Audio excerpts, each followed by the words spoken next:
Hello అండి, welcome back to our channel. Today మాకు లంచ్లోకి నేను చేస్తున్నాను బీరకాయ శనగపప్పు కర్రీ. ఫస్ట్ కుక్కర్లో ఆయిల్ వేసుకొని ఉల్లిపాయలు వేసుకొని ఫ్రై చేసుకోవాలి.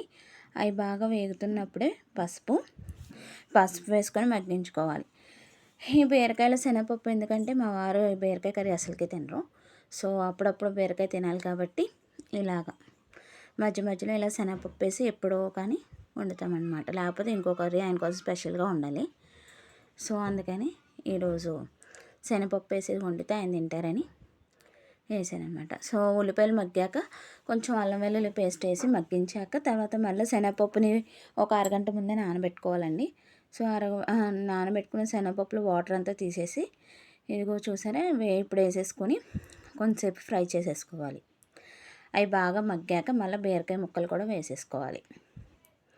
బీరకాయ ముక్కలు వేసాక ఒక 5 మినిట్స్ మగ్గించుకోవాలన్నమాట.